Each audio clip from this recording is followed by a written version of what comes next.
안녕하세요. 이혼하거나 고쳐 살거나 주쌤입니다. 오늘 주제는 아내 바람은 이것과 비례한다 입니다.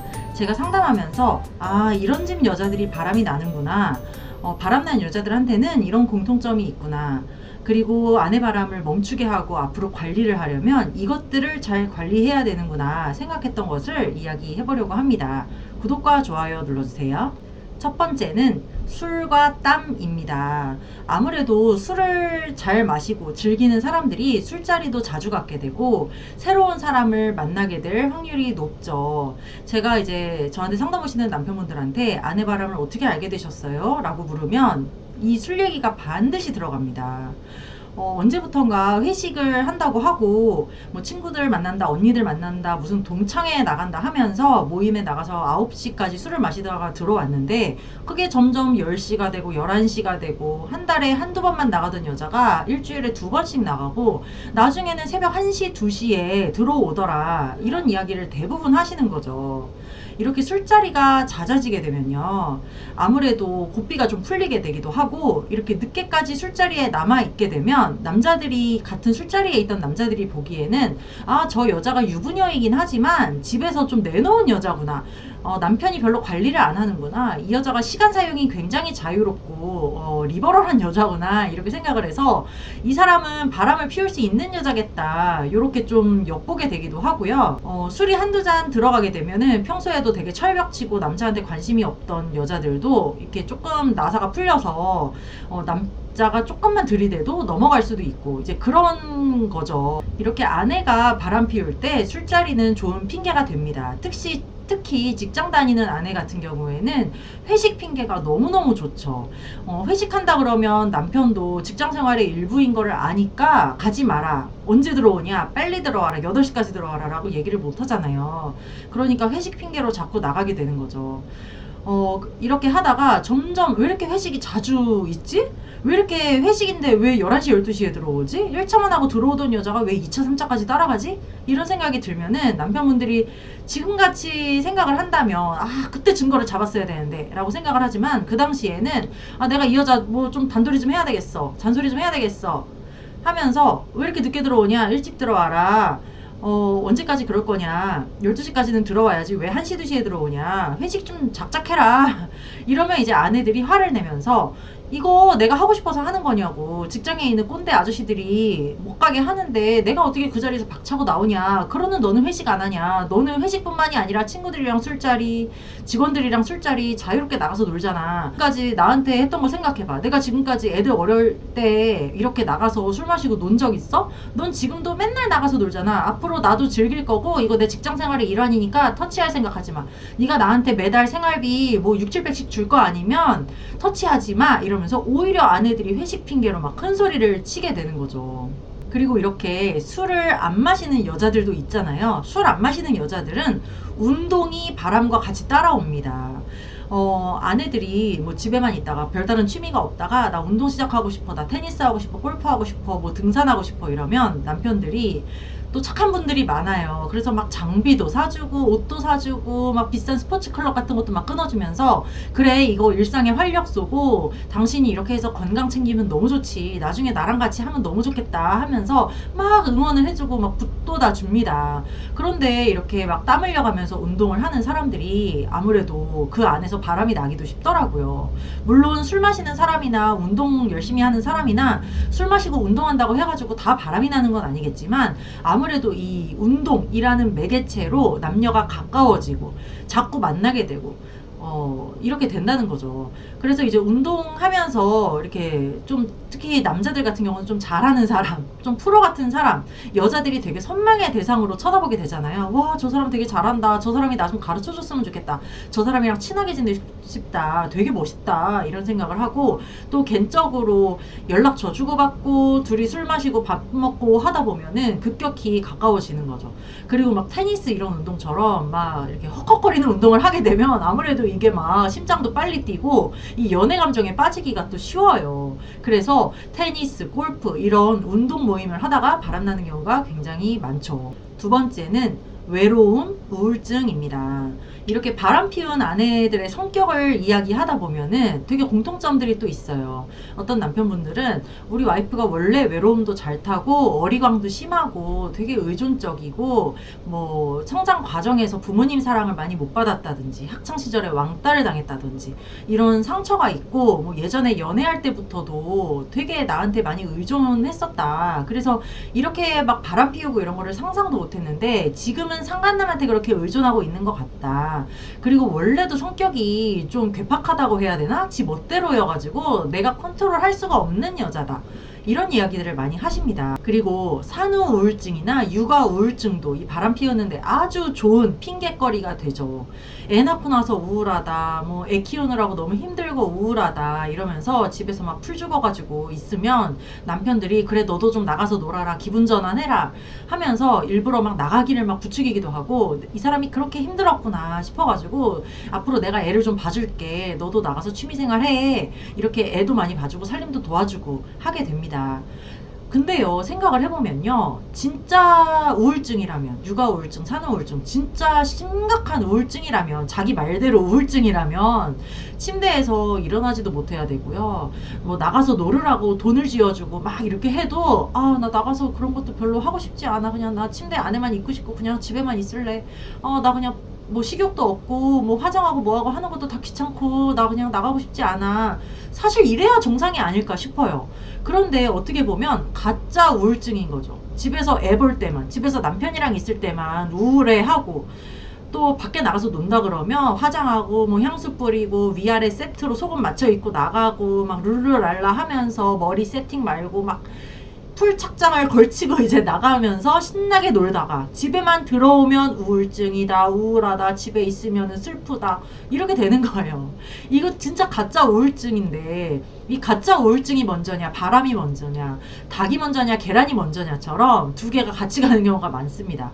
가짜 우울증 핑계를 대면서 바람을 피우기도 하지만 바람이 나면 가짜 우울증이 생기기도 한다는 거예요. 바람 피우는 여자들이 마냥 좋지만은 않아요. 진짜 자기도 나름대로 양심의 가책도 느껴지고요. 들키면 어떡하나 막 불안한 마음도 있고요. 상간남이 좋은 만큼 집에 있는 애랑 남편이 막 귀찮고 싫어져요. 그러니까 집에만 들어오면 우울증처럼 막 슬퍼하고 막 풀 죽어 있고 막 이렇게 다운돼 있는 거예요. 근데 거기에 속아가지고 이 여자가 진짜 왜 그러지, 진짜 우울해서 그런가, 우울하다고 하니까 내가 여행을 좀 보내줘야 되겠다, 친구랑 2박 3일 여행 간다 그러는데 막 떡떡 보내줘, 돈도 막 대주고 비행기 값도 막 끊어주고 호텔 예약도 해주고. 그리고 또 어떤 여자들은 교활하게 나 너무 우울한데 나 차 바꿔주면 안 돼? 막 이지랄해요. 그러면은 남편분이 막 무리해서 막 와이프 차도 바꿔줘. 그러면 그 바꾼 차 외제차에다가 상간남 딱 태우고 룰루랄라 바람 피우고 다니고, 남편이 예약해준 비행기 티켓 가지고 상간남이랑 놀러 다니고 호텔에 상간남 드나들고 막 이렇게 되는 거예요. 그리고 세 번째는 용돈입니다. 말이 용돈이지 내가 마음대로 쓸 수 있는 돈, 남편 눈치 안 보고 쓸 수 있는 돈이 많을수록 아내가 바람이 나기가 쉽습니다. 아니, 남편이 1,000만 원 벌면 뭐예요? 1,000만 원만큼의 권위가 집에 없어. 생활비로 700만 원, 800만 원 와이프한테 딱 쏴주고 그거에 대해서 터치를 하지 않고 자기는 그 2, 300 가지고 살아요.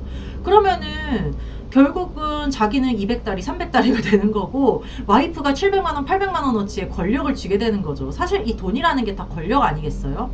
그래서 이렇게 아내가 가정의 경제 관리를 다 한다든지, 뭐 아내가 마음껏 쓸 수 있게 되게 거액을 매달 준다든지, 필요한 생활비 이상의 돈을 와이프한테 척척 맡기고 그거를 어디다가 쓰는지 관리가 안 되는 경우라든지, 이런 남편분들은 집에서 그만큼 자기 자리가 작은 경우가 많았습니다. 700만원, 800만원씩 생활비 주면서 와이프한테 큰 소리 한번 못 치는 거예요. 그런 남편분들 와이프가 바람이 나기가 쉽더라 하는 겁니다. 아내가 끼가 있다, 바람이 났다, 남편 말 안 듣는다 싶으면 사실 그 돈으로 좀 관리를 해야 될 필요가 있는 거죠. 생활비 줄이고 용돈 끊어버리고 뭐 타고 다니던 차에 상간남 태우고 다녔어? 차 뺏어버리고 막 이렇게 남편분이 조금은 치사하게 보일 수 있지만 이 돈이라는 게 곧 권력이라는 걸 생각하면 아내가 가진 힘을 뺏어야 되니까 당연히 생활비 줄이고 뭐하고 해야 될 수밖에 없죠. 그래서 제가 말 안 듣는 아내 관리하려면 생활비 줄이세요. 타고 다니는 차 팔아버리세요. 명의 뺏으세요. 이렇게 남편분한테 얘기를 하는데 이거를 못하는 남편분들이 너무너무 많아요.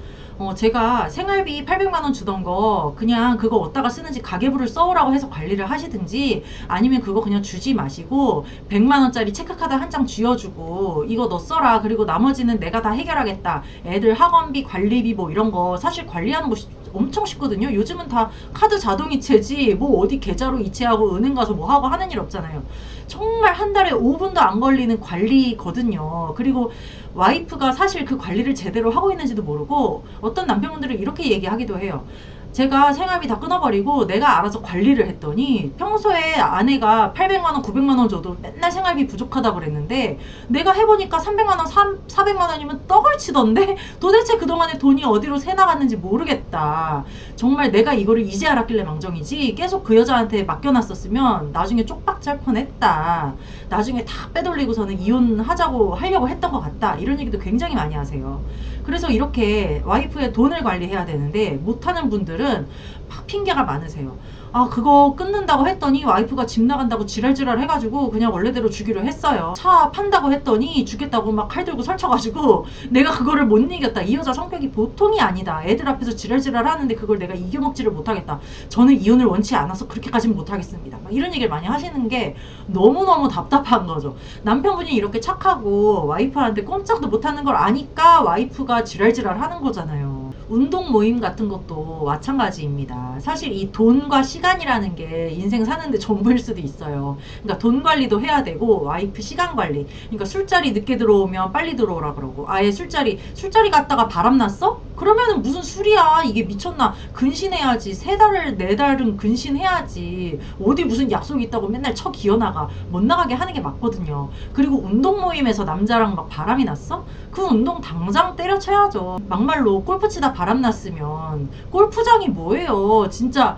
험한 꼴을 당해도 할 말이 없는데 이 바람난 사람들은 굉장히 당당해가지고요. 나 걔랑 헤어졌어. 근데 골프는 내 인생의 전부야. 나 골프가 내 숨구멍이니까 나 골프 못 다니게 하면 나 당신이랑 못 살아. 나 골프는 다닐 거야. 골프장에 그 사람 안 나올 거니까 가도 되지. 막 이런단 말이에요. 그러면 남편분들이 이거 못 다니게 해야 되는데 하는 걸 알면서도 약간 자기 스스로도 속여. 아유 그래 그놈이랑은 헤어졌고 그놈이 골프장에 안 나온다고 하니까 와이프 취미생활은 그냥 하게 해주려고요. 막 이러는 분들이 많아요.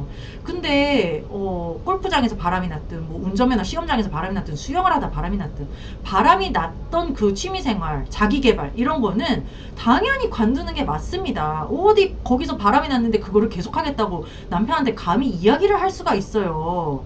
그 이야기를 한다는 것 자체가 남편을 너무 우습게 안다는 거고 이 여자가 남편분 머리 꼭대기에 앉아있다는 증거입니다. 제가 이렇게 얘기를 하는데도 아내가 집 나갈까봐 이혼하자 할까봐 애들 앞에서 너무 큰 소리를 치니까 애들 상처받을까봐 아무것도 못하는 남편분들이 많은데요. 이런 남편분들은 결국은요. 바람 피운 와이프 꽁무니 쫓아다니면서 전전긍긍하면서 저 여자는 여전히 나가서 이 남자 저 남자 룰루랄라 신나게 살고요. 남편분만 마음의 병을 얻어가지고 2년이고 3년이고 언제 저 여자가 나를 좀 사랑해줄까 뒤통수만 쳐다보면서 마음고생하면서 결국은 자기 스스로를 갉아먹는 인생을 살게 되는 경우가 너무 많다는 거죠. 차라리 초기에 걸렸을 때 그래 나도 너 미친년이야? 나도 미친놈이야? 하고서 상간남도 쳐내고 이 와이프를 확 휘어잡아야 이게 앞으로 5년이 되건 10년이 되건 이 여자를 데리고 살 수가 있는데 초반에 너무 전전긍긍하면서 튕겨져 나갈까봐 불면 날아갈까 뭐 만지면 터질까 다칠까 막 이 바람난 여자 어떻게 하나 못하고 전전긍긍하면서 살다가 5년 10년이 돼도 해결 못하고 결국은 이혼까지 가는 경우가 많다는 거죠. 그래서 제가 늘 말씀을 드리는 게요. 초반에 뭐 내가 어떻게 했다고 해서 이 여자가 집을 나가고 막 이래?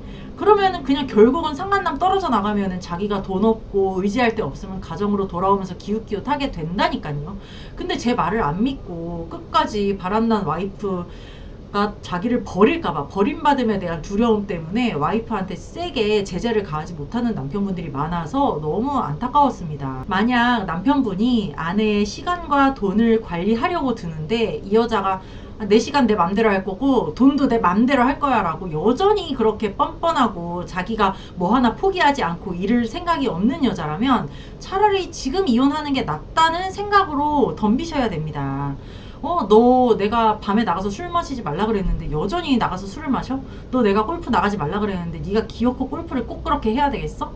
이혼할 각오로 덤벼야 그나마 이 버릇을 고치고 데리고 살 수가 있다고 저는 늘 말씀을 드립니다. 네, 오늘은 여기까지 하고요. 이거나 보거나 카페에 들어오시면 제가 쓴 칼럼도 있고 다른 분들의 사연도 있으니까요. 이거나 보거나 카페로 들어오시기 바랍니다. 여러분 안녕. 다음 시간에 또 만나요.